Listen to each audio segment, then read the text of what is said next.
Lee Hopkins. My pronouns are he, him, his, and I want to welcome you to the Engaged Employee Podcast.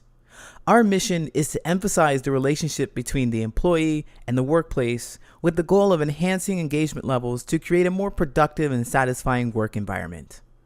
While many organizations strive to create a more engaging atmosphere, they often miss the mark by forcing connection with big team building events like axe throwing or escape rooms.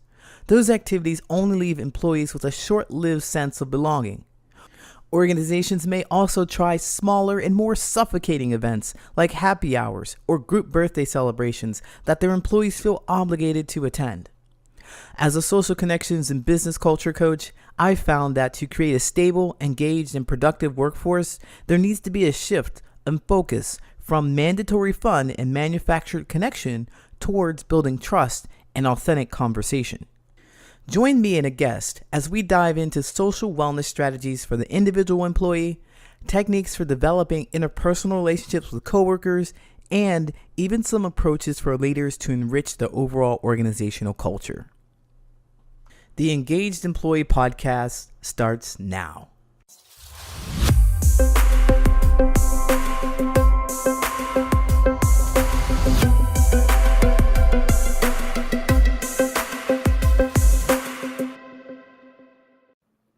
Welcome to the Engaged Employee Podcast. My name is Coach Lee. I'm so happy to have you here. My guest today is Marjorie Saulson. Marjorie is a communication confidence coach who empowers reluctant speakers to develop their own unique messages. She is also the author of the #1 international best-selling book, Empowering Business Owners to Overcome Speaking Fears, whether you're talking with one person or 1,000. Had to take a breath before I said that. Her clients hire her so that they can communicate with poise and confidence in any situation, whether it's on stage, online, on podcasts, on the phone, or networking. Whether you're talking to one person or 1,000 people, you will learn to overcome any nerves or fear to deliver an engaging presentation. She's also been named both the top speaking coach of the year and the Motivational Speaker of the Year by the International Organization of Top Professionals. Our conversation today will be focused on wellness strategies for the company culture at large. Marjorie, welcome to the Engaged Employee Podcast. Yay! Thank you so much for having me, Lee. I'm really glad to be here. I'm glad to have you here too, with an impressive resume and lots of experience speaking in front of people, coaching other people to speak. I'm so excited to learn more about you. Can you tell us a bit about how you got started in this business? Well, actually, my very first business coach was Pamela Bruner, and she said, "Your mess is your message." Mm. And having grown up as a shy introvert, my definition of public speaking is not simply giving a speech. It's anytime you talk to somebody other than yourself. And you just listed all those some of the possible times. So basically, I have made it my mission to help other reluctant speakers to bust out of the jail of their comfort zone so that they can communicate with poise and confidence. And it's interesting that you're talking about leadership and so forth. Stephen R. Covey had something very interesting to say about employees and employers. I think it was in Principle-Centered Leadership. It's one of his books. And what he said, which I found really interesting, was that most companies pay their employees just enough so their employees won't quit. Mm-hmm. And most employees work just hard enough so they won't get fired. And he went on to observe that that means that smart employers treat their employees as if they were volunteers, because everything they do above the bare minimum is voluntary. Mm. And actually, even though I've never been a corporate executive per se, I've been a volunteer executive in many organizations. And the thing about a volunteer corps is the first time you forget to thank a volunteer, that person is gone. Mm. And so I think the most important thing, beyond all of the other kinds of recognition that your wonderful video mentioned doesn't work. People like two things. Number one, they like to be in on planning and dealing with any issue or program. I once chaired a 4-day international uh, conference for the Hmm. Association of Major Symphony Orchestra Volunteers. That's volunteers for major orchestras in the US and Canada, hosted by my home orchestra, the Detroit Symphony Orchestra. I had a committee of 60 people I invited to serve on. Wow. And I will tell you, if you've ever worked in a volunteer world and you get a board that's been elected, you get two kinds of workers: worker bees and queen bees. Queen bees Uh, show up when there's a photographer. That was the only yep. committee I ever chaired where I got to invite my own committee, and every single person, all 60 of them, said yes to me. Nice. That they were honored to be asked. And why did they want to work with me? Because number one, every committee I ever chaired with, whether it was a show house or a shot, I don't know, it was some kind of event. We Yeah. we planned it together. I mean, I had a very organized agenda, but then we discussed how to do it. So you worked with lots of different people. So we're on this question where we're trying to figure out why you started this, and essentially you started helping people with this confidence because you were an introvert, and you just were like, well, I have something to say. I imagine that was something that you had something to say and you wanted to share with other people. And so now you've become a confidence coach, and we started to talk a little bit about how you serve people. I'd like to dive in a little more to understand how is it that you bring people who are scared, who are afraid to share their thoughts, to speak up? What is it that you do? Well, it's very interesting.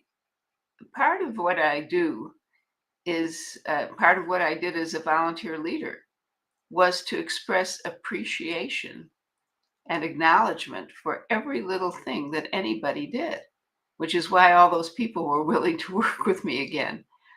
But the thing is that people have to feel that their word is respected and honored.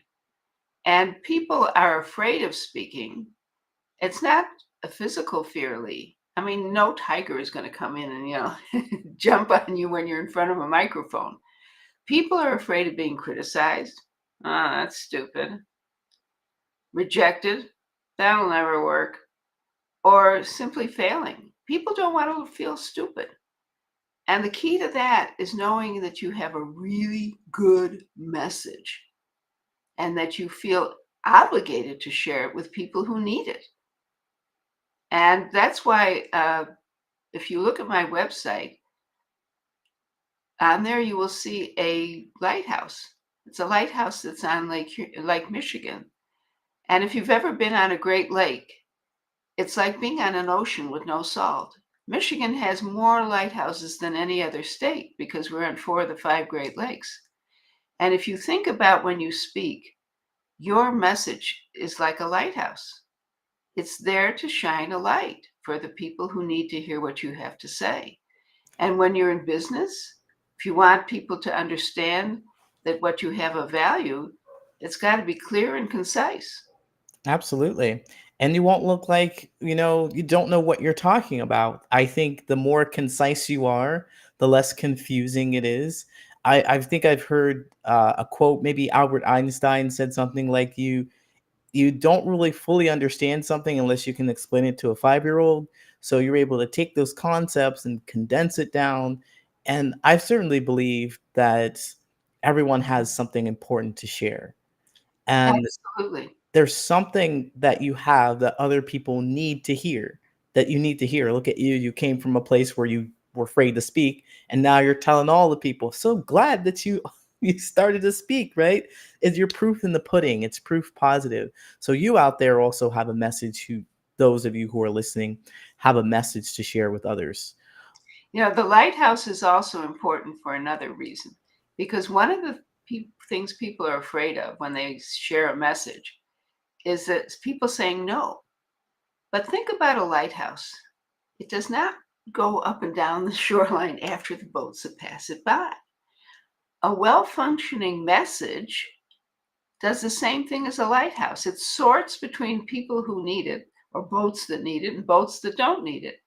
And if you have a well-crafted message, people who don't need what you are talking about aren't going to be attracted to it.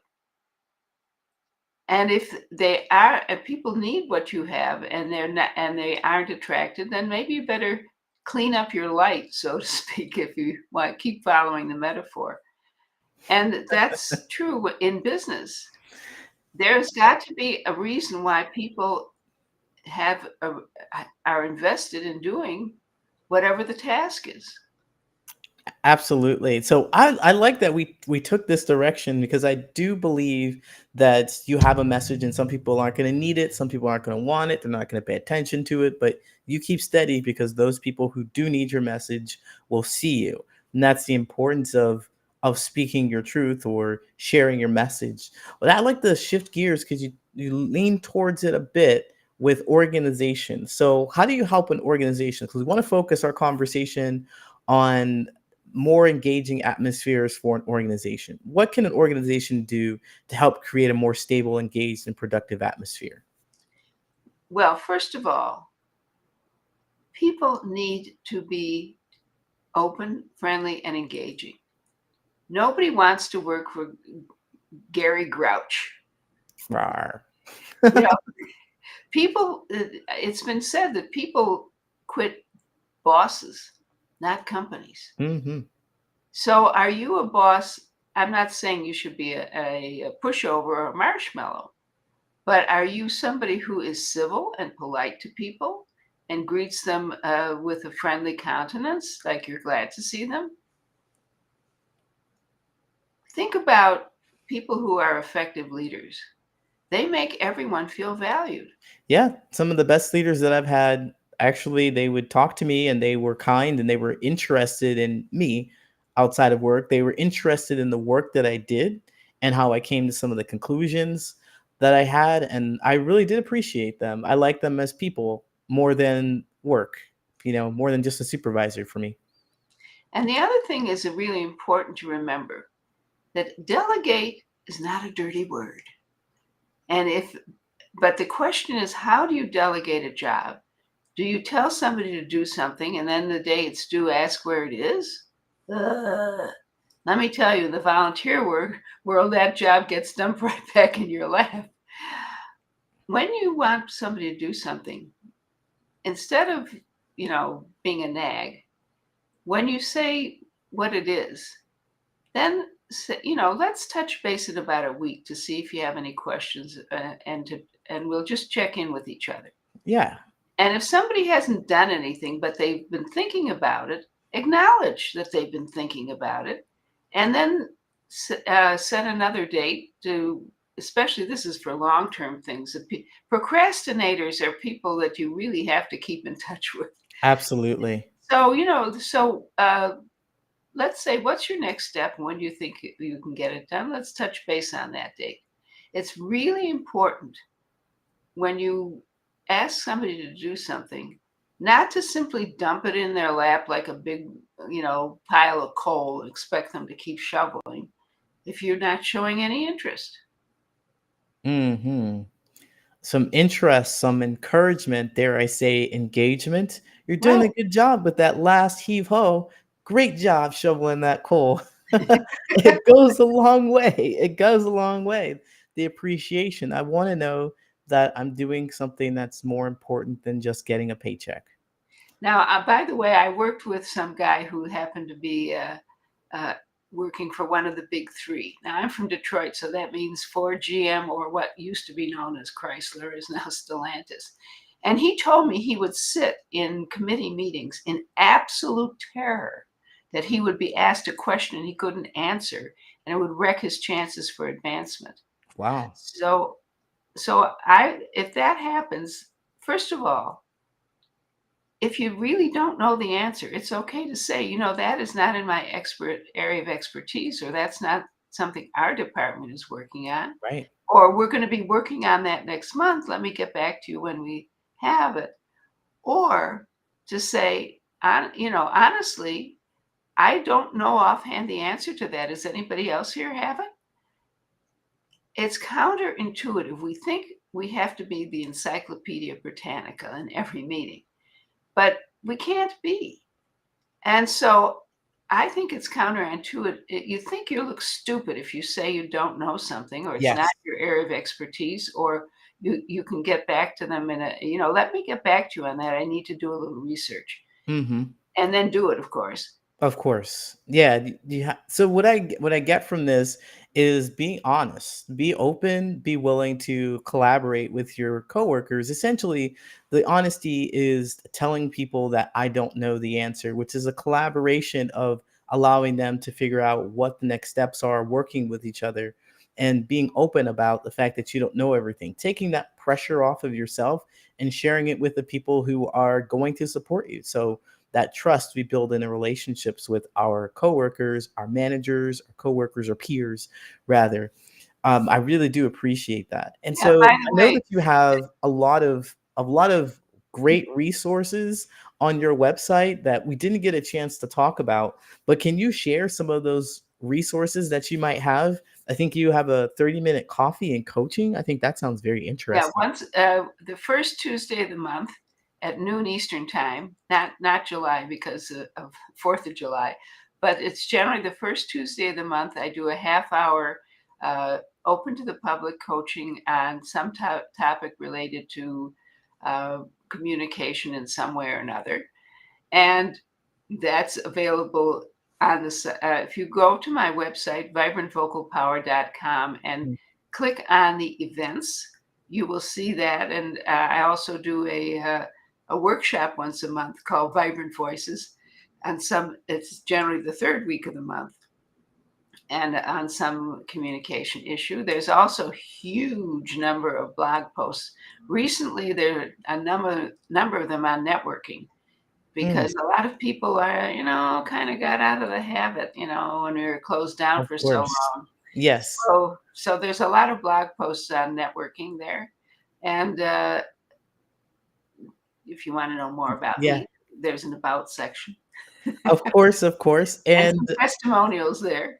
so where can I looked at your website, I looked at all the great information that you had, of course, and research my I guess, and you have quite a bit of wealth of knowledge, lots of people singing their praises about the work that you do. And you came to me highly recommended by someone I networked with. So that was pretty amazing. I know that you're really great at what you do. So you already mentioned your website, but please mention it again. And where else can people find you? Tell us. Okay. People can find me at vibrantvocalpower.com. That's the name of my business, because I want to help everybody have vibrant vocal power, not get up there and bore like the most terrible speaker you ever heard who sounds boring. Mm. I also have my own personal page on LinkedIn, and also I'm on Facebook. My YouTube page doesn't have any recent videos, so I'm not promoting that right now. Then I will promote it. I was sad when you said at the beginning, I didn't want to promote it, but I'm like, I went through and there's a wealth of information. There's a Yeah. whole couple of playlists. And like, yeah, being modest. Okay, I will shine the light for you. Hello, everybody who is looking for confidence in speaking. Go to check out her page. She has really great resources there. She has a whole playlist of some basics that you can use to start your speaking, like 18 different videos, and they're around 10 minutes each. Go peruse through those and you'll get yourself started in a direction that's going to help you be a more vibrant speaker. Yeah, there's some videos from my early coffee and coaching club programs. I've done 71 now. Wow, that's very, very impressive. Marjorie, we want to thank you so much for being here and sharing your knowledge and your information with us, It's been your my pleasure. courage and skill set. Thank you so much. Take care. Another insightful episode of the Engaged Employee Podcast. We hope you enjoyed the deep dive into the world of employee engagement, leadership, and workplace dynamics. The Engaged Employee Podcast is brought to you by the Patterns of Possibility, where we help people make more meaningful relationships in both their personal and professional life. Before we wrap up, we want to extend our heartfelt gratitude to our incredible guests and, of course, our loyal listeners. Your support keeps us motivated to bring you valuable content each week. If you found today's discussion thought-provoking and want to learn more about how we can help you or your organization make more meaningful relationships, go to patternsofpossibility.com and book a friendly conversation with me. Or you can email me your questions at patternsofpossibility@gmail.com. Stay connected with us and engage with fellow listeners by following the Patterns of Possibility on LinkedIn. You can also catch us on YouTube. Don't forget to hit that subscribe button and ring that notification bell to stay in the loop. And if you prefer the audio version, make sure to subscribe on Apple Podcasts, Spotify, or wherever you get your podcasts. Your support means the world to us, and by subscribing, you'll never miss an episode. Thank you for being a part of our journey to create workplaces where passion meets productivity. Until next time, I'm Coach Lee. Stay engaged, stay inspired.